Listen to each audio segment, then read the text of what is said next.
Hello student. आज हम set के बारे में स्टडी करेंगे। तो सेट के बारे में देखते हैं क्या होता है। सबसे पहले सेट को क्या देखते हैं।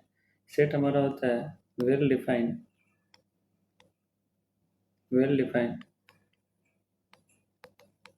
Collection of distinct object. क्या हो जाएगा, इसी को हम क्या बोलेंगे, सेट बोलेंगे। सेट। अब इस सेट के हम ढेर सारा एग्जांपल ले सकते हैं। जो पहला मेरा एग्जांपल है, द कलेक्शन ऑफ क्या है, वोवेल इन इंग्लिश अल्फ़ाबेट। अब इंग्लिश अल्फ़ाबेट का कितने होते हैं, ए ई आई ओ यू। ये क्या हो जाएगा, मेरा सेट हो जाएगा। The collection of first 5 prime natural number, ये भी क्या बन जाएगा, हमारा सेट बन जाएगा। The integer whose square are less than 20, ये भी हमारा क्या हो जाएगा, सेट हो जाएगा। ऐसा भी लिख सकते हैं, द कलेक्शन ऑफ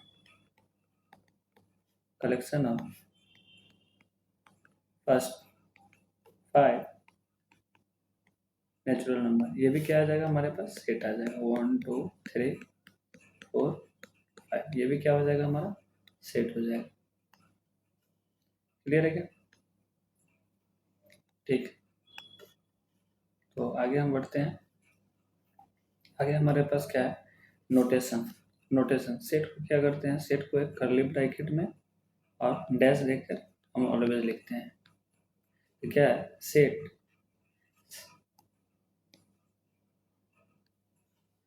क्या है, set is denoted by capital letter A B C X Y Z and the element by small alphabet A B C D X Y Z. यानी कि जो सेट को हम रिप्रेजेंट करेंगे वो हम कैपिटल लेटर से करेंगे, और उसके एलिमेंट को जो रिप्रेजेंट करेंगे वो ए बी सी डी से, मतलब स्मॉल लेटर से करेंगे। If A is element of set A then we write A belongs to A. यानी कि इस तरीके से अपन लिख सकते हैं, A belongs to A. Clear है क्या? अगर it said to be belongs to A and A is a member of A. If A does not belongs to A, then we write A belongs to A. अगर हम कोई element belong नहीं करता है तो इसको हम इस तरीके से लिख सकते हैं, ठीक है ना। कहता है in a set order in which element are written make a not difference. यानी कि ऑर्डर क्या होता है, हमारे सेट में कोई मैटर नहीं करता है, और अरेंजमेंट भी हमारे पास क्या करता है, सेट के कोई भी अरेंजमेंट है उससे मैटर नहीं करता है। और होना चाहिए also in set the repetition of element no effect. यानी कि कोई स्टूडेंट ऐसे लिख लिया 1,2, कोई बच्चा ऐसे लिख रखा है 2,1, तो इससे हमें कोई दिक्कत नहीं है, सेट होगा। उसके बाद 2 फॉर्म्स आ जाता है रिप्रेजेंटेशन ऑफ सेट। पहला है रोस्टर और टेबुलर फॉर्म ऑफ नोटेशन। तो ये क्या होता है, रोस्टर फॉर्म में लिखने के लिए आप कर्ली ब्रैकेट और कॉमा का यूज करते हैं। यानी कि लिखा हुआ है set of all integer strictly lying between 2 से 10। तो 2 से 10 के बीच में आपको सेट लिखना है, तो कितना हो जाएगा integer, 3 4 5 6 7 8 9। Set of all letter in the word proportion, तो इसको आप ऐसे लिख सकते हैं, set of all the letter mathematics. इसको भी आप कैसे लिख सकते हैं, ए बराबर डिनोट कर सकते हो, MATH E, MA आ गया, T भी आ गया, ICS, इस तरीके से रिप्रेजेंट कर सकते हैं। सेकेंड चीज़ है set builder form. Set builder form क्या होता है, अगर आपको सबसे पहले क्या करना पड़ेगा, उसे समझना पड़ेगा, मैथमेटिकल को इंग्लिश में समझना पड़ेगा। जैसे 1 2 3 4 5 6 7 लिखा हुआ है, तो आप इसको लिखोगे x is such that x is a natural number less than 9, set of reciprocal of natural number. तो इसे आप ऐसे लिख सकते हैं। आइए क्वेश्चन करते हैं। अगर क्वेश्चन है बी में आपका, इफ बी एक सेट दे रखा है x सच दैट x बराबर 2n माइनस 1 बटा n प्लस 2 और n belongs to whole number, n क्या 4 से छोटा लेना है, then we can write S. तो n छोटा लेना है, किससे लेना है, 4 से छोटा लेना है। तो n बराबर क्या आ जाएगा हमारे पास 0 1 2 3। तो n बराबर 0 रखेंगे तो ये आ जाएगा, n बराबर 1 रखेंगे तो 1/3, n बराबर 2 3/4, n बराबर 3 5/5। तो ये बी में जो हमारा सेट बनेगा वो क्या बन जाएगा, -1/2 1/3 3/4 और 1। दूसरा एग्जाम्पल हम करते हैं, if a set x and y such that x square x के पावर 4 minus y के पावर 4 बराबर 175 where x y z belongs to integer, then find the number of element in set A। तो सबसे पहले क्या कीजिए, इसका factor कर लीजिए, x square minus y square x square plus y square. इसका फैक्टर कर लेंगे और इसका भी फैक्टर कर लेंगे। तो यहाँ से हमें अल्फा इंटू बीटा जीरो है, मैथमेटिक्स में अगर अल्फा इंटू बीटा जीरो है, या तो अल्फा बराबर जीरो होगा या तो बीटा बराबर जीरो होगा। तो पहला इक्वेशन हम लिख लिए, x square plus y square बराबर 25, x square minus y square बराबर 7। इस तरीके से अपन लिख सकते हैं। तो यहाँ से अगर दोनों इक्वेशन को ऐड करोगे तो हमारा एक्स का वैल्यू +-4 मिल जाएगा, और एक्स का वैल्यू अगेन इस इक्वेशन में पुट करेंगे तो हमारे पास क्या मिल जाएगा, वाई का वैल्यू मिल जाएगा। तो हमारे पास जो सेट हो जाएगा वो सेट क्या बन जाएगा, एक तो +-4 और क्या आ जाएगा +-3। तो 4 तरीके से लिख सकते हैं। और जो स्टूडेंट का इसमें डाउट होगा, जैसे एक्स स्क्वायर वाई स्क्वायर आपने 7 क्यों नहीं लिया, या इस तरीके से इस फॉर्मेट में क्यों नहीं लिया, तो अगर आप इस फॉर्मेट में लेते हैं तो देखिए क्या प्रॉब्लम होगा। अगर इन दोनों को ऐड करेंगे तो एक्स स्क्वायर बराबर 20, एक्स क्या है, नॉट बिलोंग्स टू इंटीजर आ रहा है, इसलिए हम इसको भी छोड़ देंगे। अगर x square minus y square बराबर 1 लेकर ये वाले केस लेकर चलेंगे, x square plus y square बराबर 175, तो यहाँ भी क्या आ जाएगा, हमारे पास इंटीजर नहीं आएगा। दूसरा है कार्डिनलिटी ऑफ सेट का मतलब होता है एक सेट में कितने मेंबर है, कितने एलिमेंट है, 1 2 3। तो इसकी कार्डिनलिटी कितना आ जाएगा हमारे पास 3। तो we denote cardinality of A by N of A और दिस टाइप का, ठीक है ना। तो जैसे कि एक एग्जाम्पल है, इसमें ए ई आई ओ यू, तो इसका कार्डिनलिटी ऑफ ए बराबर कितना आ जाएगा, 5 आ जाएगा। अब हम एक जे का क्वेश्चन देखते हैं, क्या दिया हुआ है, लेट ए बराबर 1 2 3 से 10 तक दे रखा है। अब बी एक सेट है m by N, M N belongs to A, और एम से क्या है, M greater equal to N है, and G C D M N बराबर कितना दिया है 1। तो cardinality of N of B is equal to, तो सबसे पहले क्या है आपको लेना पड़ेगा, m क्या लेना है, n से ग्रेटर था। अगर n बराबर 2 आएगा तो b बराबर एक ही पॉसिबिलिटी हो सकता है 1 हो सकता है, क्योंकि 2 रखेंगे तो हमारे कंडीशन को फिल कर जाएगा। n बराबर 3 रखोगे तो 1/3 2/3 हो जाएगा। अगर n बराबर 4 रखेंगे तो क्या क्या हो सकता है, 1/4 और 3/4। ये भी ध्यान रखना है, इसके जीसीडी कितना होना चाहिए, 1 ही होना चाहिए, तभी जाकर वैलिड है। n बराबर 4 रखेंगे तो 1/4 3/4, n बराबर 5 रखेंगे तो 1/5 2/5 3/5 4/5, n बराबर 6 रखेंगे तो 1/6 5/6, n बराबर 7 n बराबर 8 n बराबर 9, और सबको चेक करते रहना है क्या, इसके जीसीडी 1 होना चाहिए। तो हमारे पास टोटल कितना एलिमेंट आ जाएंगे सेट बी में, सेट बी में जो हमारे पास एलिमेंट आ गए वो आ गए 31,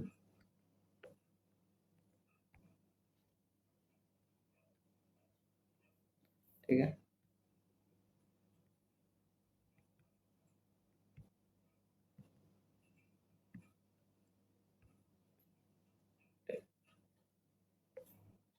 अब हम चलते हैं टाइप ऑफ सेट के बारे में।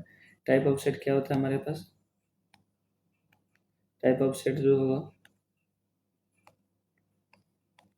टाइप ऑफ सेट में सबसे पहला देखते हैं एम्प्टी सेट। एम्प्टी सेट मतलब क्या होता है, ऐसी सेट जिसमें क्या हो, कोई एलिमेंट ना हो, या तो ऐसे रिप्रेजेंट करेंगे या ए बराबर क्या लिखेंगे 5 लिखेंगे। दूसरा है set of even prime number less than 2, तो ये क्या आ जाएगा empty. Set of natural number strictly lying between 5 and 6, तो नेचुरल नंबर 5 से 6 के बीच में क्या हो जाएगा empty. Set of real whose square is equal to 2 -2, तो ऐसे कोई रियल नंबर का स्क्वायर नहीं हो सकता है जो कभी -2 हो, ठीक है। नेक्स्ट आता है सिंगलटन सेट। सिंगलटन सेट मतलब होता है ऐसा सेट जिसमें क्या हो, एक ही एलिमेंट, ठीक है। Set of all natural number whose square is 9। Set of all positive integral roots of this, तो ये 5 ही आ जाएगा। x belongs to r x minus 5 बराबर 0, तो क्या आ जाएगा सिंगलटन सेट आ जाएगा। तीसरा है फाइनाइट। फाइनाइट मतलब होता है countability element. Set of all integral positive root of equation this, तो ये बराबर क्या आ जाएगा फाइनाइट सेट। फाइनाइट सेट मतलब क्या होता है, a set of natural number less than 10। तो इसमें हमारे पास इस सेट में क्या क्या एलिमेंट आ जाएंगे, 1 2 3 4 5 6 7 8 9 10। लेस देन है तो अपन 10 नहीं लेंगे, 10 को क्या करेंगे, इरेज कर देंगे। तो ये आ गया फाइनाइट। इनफाइनाइट मतलब क्या होगा, इनफाइनाइट सेट का एग्जांपल ले लेते हैं। A set of natural number greater than 1। 1 से ग्रेटर कितना आ जाएगा नेचुरल नंबर, तो क्या आ जाएगा, इनफाइनाइट सेट आ जाएगा। Set of all integer strictly greater than -10, तो ये क्या आ जाएगा, इनफाइनाइट सेट आ जाएगा। अब हम समझते हैं इक्विवेलेंट इक्वल सेट। तो पहला होता है इक्वल सेट और दूसरा आता है इक्विवेलेंट सेट। इन दोनों में क्या डिफरेंस है? इक्विवेलेंट सेट मतलब क्या होता है, if cardinality is same then set is called equivalent set. यानी कि सिर्फ कार्डिनलिटी सेम होना चाहिए। यानी कि एक एग्जांपल ले लेते हैं, ए बराबर हो गया 1 2 3 और बी बराबर हो जाएगा हमारे पास ए बी सी। इन दोनों का कार्डिनलिटी ऑफ ए बराबर क्या है, कार्डिनलिटी ऑफ बी। तो ये क्या बन जाएगा हमारा इक्विवेलेंट सेट। इक्वल सेट मतलब क्या होता है, cardinality and element must be same. यानी कि एक सेट ले लेते हैं ए बी सी, दूसरा सेट ले लेते हैं 1, इसमें भी लेना पड़ेगा बी सी ए। तो इसमें क्या है, कार्डिनलिटी ऑफ ए बराबर क्या है, कार्डिनलिटी ऑफ बी। तो ये बन जाएगा, क्या बन जाएगा हमारे पास, इक्वल सेट। इक्वल सेट मतलब ये होता है जब आपको क्या होना चाहिए, एक तो उसका क्या कार्डिनलिटी और एलिमेंट दोनों सेम होना चाहिए। यानी कि एक कंडीशन हम लिख सकते हैं, every equal set is equivalent and equivalent set is not a equal set। आइए क्वेश्चन करते हैं।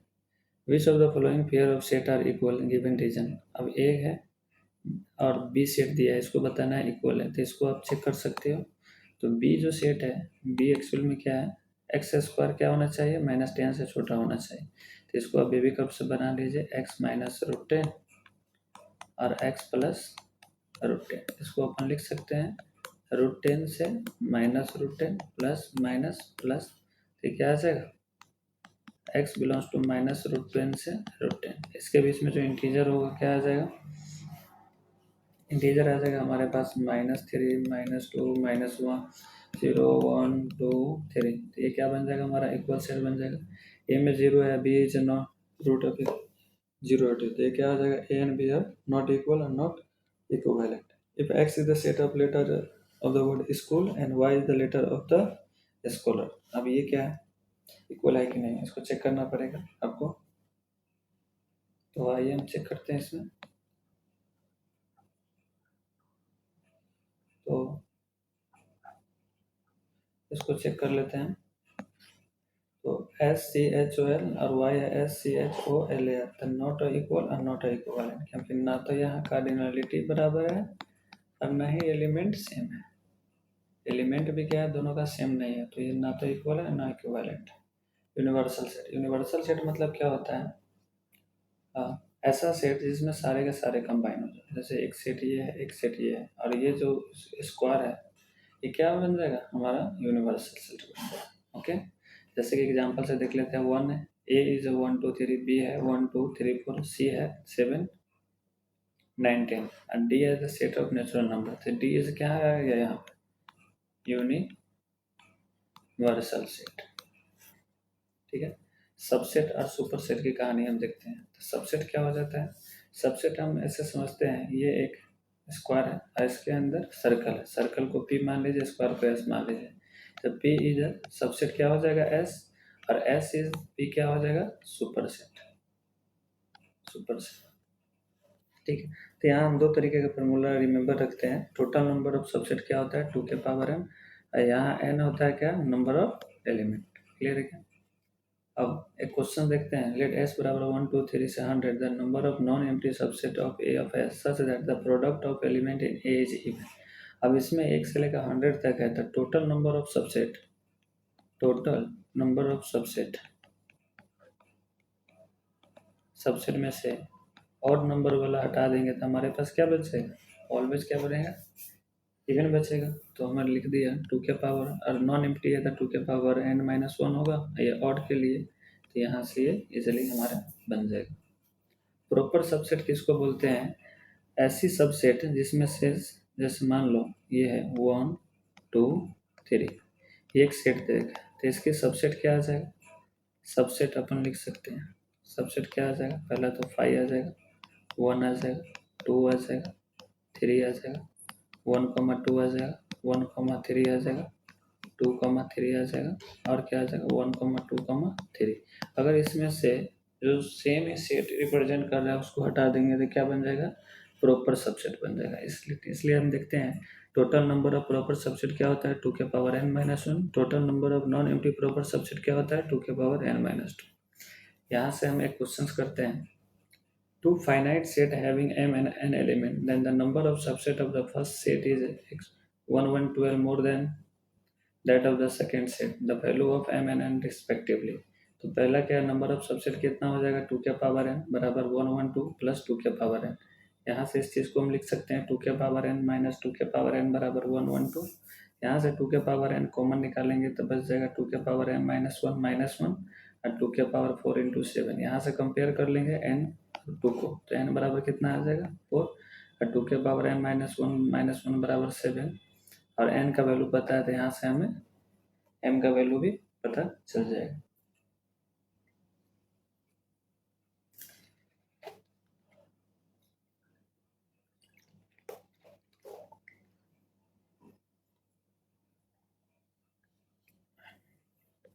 अब देखते हैं पावर सेट। पावर सेट किसको हम बोलते हैं? Set of all subset. Set of all subset को हम क्या बोलेंगे? Power set. जैसे के लिए एग्जांपल है a बराबर 1,2, p ऑफ a बराबर है 5 1 2 और 1 2। अब पावर सेट को भी एक सेट में रिप्रेजेंट कर देंगे, यानी कि सबसेट को एक सेट के अंदर में रिप्रेजेंट कर देंगे तो क्या बन जाता है? Power set. इसकी फार्मूला आपको रिमेंबर करना पड़ेगा। Number of element in power set होता है वो 2 के power n, n is the क्या होता है? Number of element. यहाँ पर है what is the p of 5। 5 का मतलब क्या होता है? यानी कि 2 के पावर क्या हो जाएगा? 0 1। तो p ऑफ 5 कितना आ जाएगा? p ऑफ 5 हमारे पास सिंगलटन एलिमेंट आ जाएंगे। अब p ऑफ 5 कहेंगे तो कितना आ जाएगा? 2 के पावर 1, 2 आ जाएगा। 3 बार अगर लगा दिए p ऑफ 5 तो हमारे पास कितना आ जाएगा? 2 के पावर 2 4। ठीक है ना? चलिए आगे बढ़ते हैं। If A is a null set and B is the P of A, where P of denote the power set of A, then which of the following are correct? ठीक है, तो क्या 5 is a subset of B? ये बिल्कुल सही होगा। और 5 element of subset of B, ये भी हमारा सही होगा, ये भी सही होगा, ये भी सही होगा। ठीक है, अब वेन्यू डायग्राम के बारे में हम चेक करते हैं। वेन्यू डायग्राम के बारे में सबसे पहले आता है operation of set. Operation of set क्या होता है? Union of set. दो सेट का यूनियन करते हैं, इसका मतलब होता है एटलीस्ट ए और बी। यूनियन का मतलब होता है ये पूरा रीजन और ये पूरा रीजन। तो इसकी फार्मूला है N of A union B बराबर N of B minus N of A into B. Intersection of sets का मतलब क्या होता है? कॉमन लेना, यानी कि दो सेट्स में कॉमन एलिमेंट कितना है, ये हो जाएगा हमारा इंटरसेक्शन। डिसजॉइंट सेट मतलब क्या होता है? ए इंटरसेक्शन बी बराबर क्या आता है? 5। डिफरेंस ऑफ सेट मतलब क्या होता है? डिफरेंस ऑफ सेट मतलब ये होता है या तो ए हो ओनली ए या ओनली बी। तो इसमें से अगर निकालना होता है ओनली ए का फॉर्मूला, इसको अपन लिखने का तरीका है ए माइनस बी, यानी कि x belongs to A but x does not belongs to B. ये क्या हो जाएगा? रिप्रेजेंट करने का तरीका है difference of to set.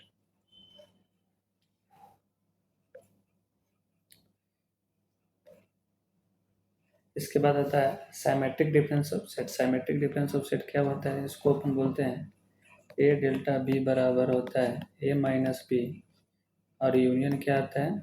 B minus A. तो N of A delta B का फॉर्मूला होता है N of A union B minus N of A intersection B. Complement of set मतलब क्या होता है, इसको लिखने का तरीका है ए डैश ए और ए के पावर सी। तो अगर यू सेट बराबर 1 2 3 4 5 6 7 8 है, ए बराबर 1 2 3 है, तो ए डैश क्या आ जाएगा, यानी कि ए को छोड़ के तो आ जाएगा 4 5 6 7 8।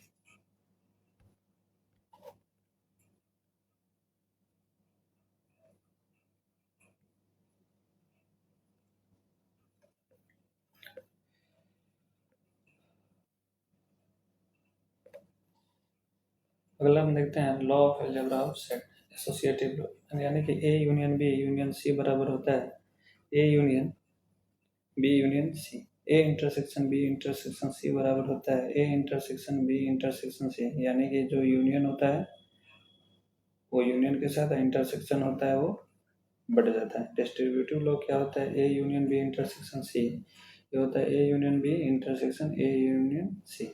ए इंटरसेक्शन बी यूनियन सी क्या होगा, यानी कि इंटरसेक्शन फिर डिस्ट्रीब्यूट हो जाएगा। डी मॉर्गन्स लॉ क्या कहता है, ए यूनियन बी का डैश है तो यह आ जाएगा ए डैश इंटरसेक्शन बी डैश। अब कार्डिनल नंबर पहले हम पढ़ते हैं दो सेट के लिए, यानी कि ये एक सेट रहा और एक ये सेट रहा। तो एटलीस्ट ए एंड बी होने के लिए पहला क्या होना चाहिए, पहले तो ये पूरा होना चाहिए, यानी कि एक बार एक काउंट हो गया। दूसरा बी सेट होना चाहिए तो दो बार काउंट हो गया। तो हम क्या करेंगे, पी नहीं n of A union B का जो फार्मूला होता है N of A plus N of B minus N of A intersection B. Obviously आप देख सकते हो ये पहला सेट जब काउंट किया तो ये एक बार काउंट हो गया, दूसरे सेट बी को जब मैंने काउंट किया तो दो बार काउंट हो गया। तो कोई भी चीज़ दो बार हो गया तो एक बार मुझे रिमूव करना पड़ेगा, इसलिए इंटरसेक्शन को एक बार माइनस किया। कार्डिनलिटी ऑफ थ्री सेट का फॉर्मूला क्या होता है, list of A B C का मतलब N of A N of B N of C minus A intersection B intersection C intersection A, और प्लस क्या करेंगे N of A intersection B intersection C.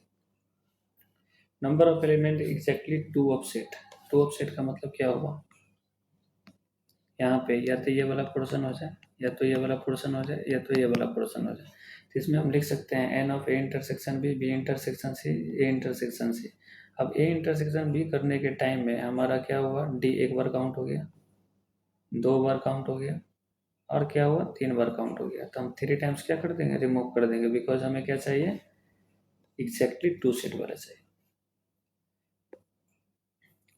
Number of element at least two of set A B C, मैंने यानी कि at least to होना चाहिए three भी होना चाहिए। तो यहाँ पर अब थ्री हो रहा था तो एक बार प्लस कर दोगे तो क्या आ जाएगा N of A intersection B intersection C A intersection C minus two N of A intersection B intersection C. इसको भी आप समझ सकते हैं बेसिकली, यानी कि एटलीस्ट टू का मतलब होता है थ्री भी होना चाहिए, यानी कि एटलीस्ट टू का मतलब क्या हुआ, एक तो ये हुआ एक बार काउंट हो गया। दूसरा कंडीशन अपन ले लेते हैं जो बी ए बी सी ये काउंट हुआ तो ये दो बार काउंट हो गया। तीसरा सेट अपन ले लेते हैं ये वाला, तो तीन बार काउंट हो गया। तो ऑब्वियस से आपको क्या करना पड़ेगा, दो बार सब्ट्रैक्ट करना पड़ेगा A intersection B intersection C.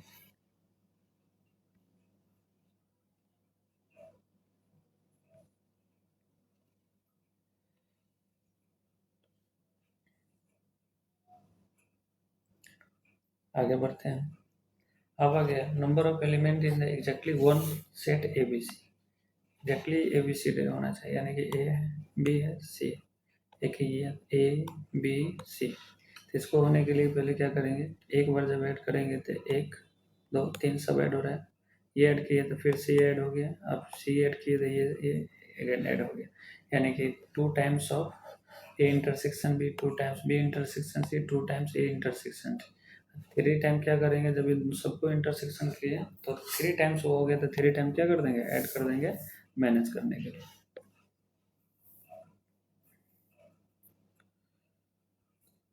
अब एक क्वेश्चन है, in a certain time 25% of family on a phone, यानी कि एन ऑफ पी बराबर कितना है हमारे पास गिवन है 25%। 50% ऑन अ कार, यानी कि एन ऑफ सी बराबर कितना है 15%।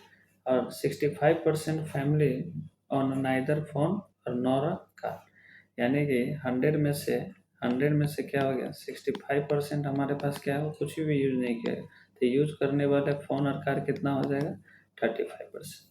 तो पहला क्या कर रहा है, 35% आइदर कार या आइदर फोन, तो बी इज द करेक्ट, ठीक है।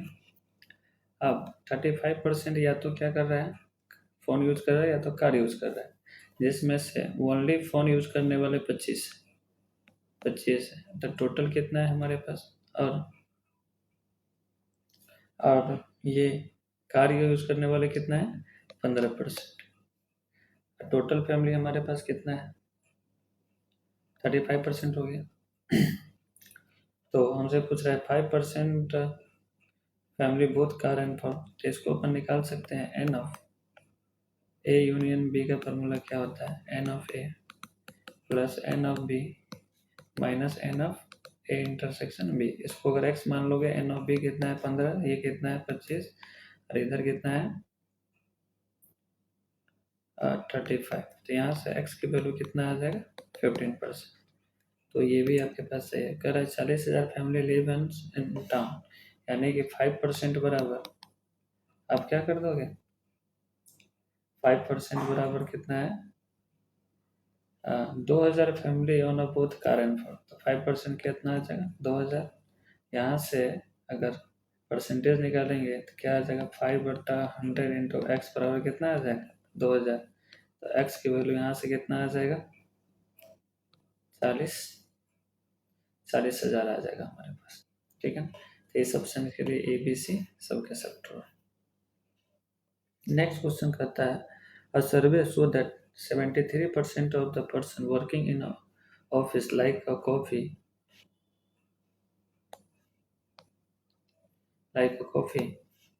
whereas 65% like a tea. If x denote the percentage of them who like both coffee and tea, the x can't be। तो इस क्वेश्चन को मैक्स मीन के method से देखेंगे तो who like both coffee and tea, तो x क्या नहीं हो सकता है।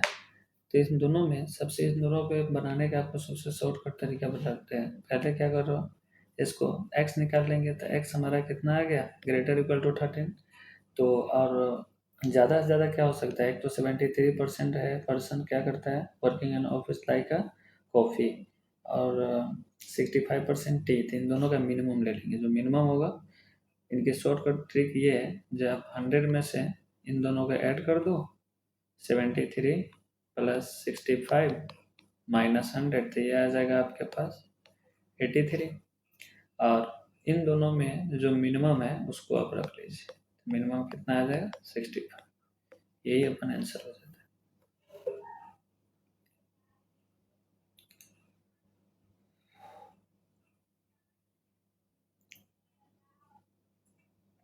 ये सब क्वेश्चन आप खुद से बैठ के कर सकते हो, ठीक है।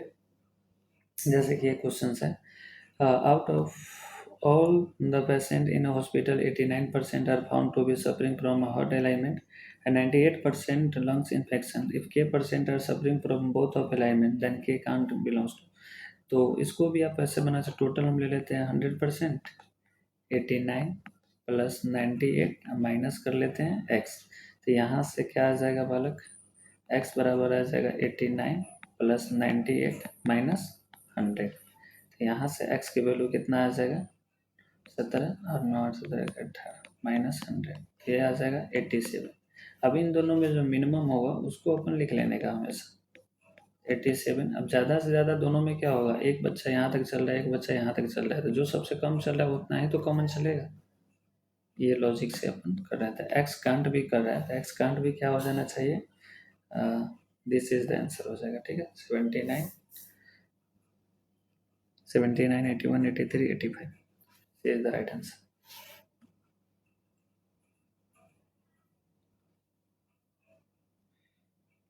ठीक है, इसको भी वैसे अपन कर लेंगे।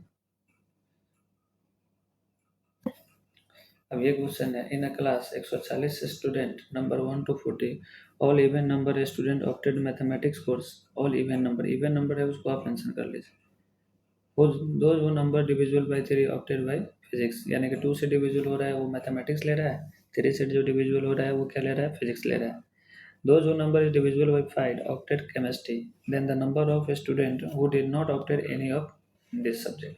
तो हम एटलीस्ट वाला निकाल लेते हैं और उसमें से क्या करेंगे, टोटल को घटा देंगे। तो एटलीस्ट निकालने के लिए क्या है, एन ऑफ एम कितना है 70 आ जाएगा, क्योंकि 2 से डिविजिबल 140 से 1 से 40 के बीच में अगर 2 से डिविजिबल तो कितना आ जाएगा, इसका आधा ही आ जाएगा। एन ऑफ पी या तो इसका ग्रेटेस्ट इंटीजर भी ले सकते हो आप, इस तरीके से अपन ले लेते हैं N of M intersection P, N of P intersection C, C intersection M, और इसका भी इंटरसेक्शन कर लेंगे। तो N of at least one of P M P C निकाल सकते हैं। इसका आगे 100 टोटल हमारे पास था 140 में से उसको घटा देंगे तो हमारे पास ये आ जाएगा। तो ये आपका आज सेट क्या होता है, सेट यहाँ तक हम डन करते हैं। बाकी हम सेट का 50 क्वेश्चन PYQ के फॉर्म में आपको धीरे धीरे अपलोड कर देंगे। Thank you.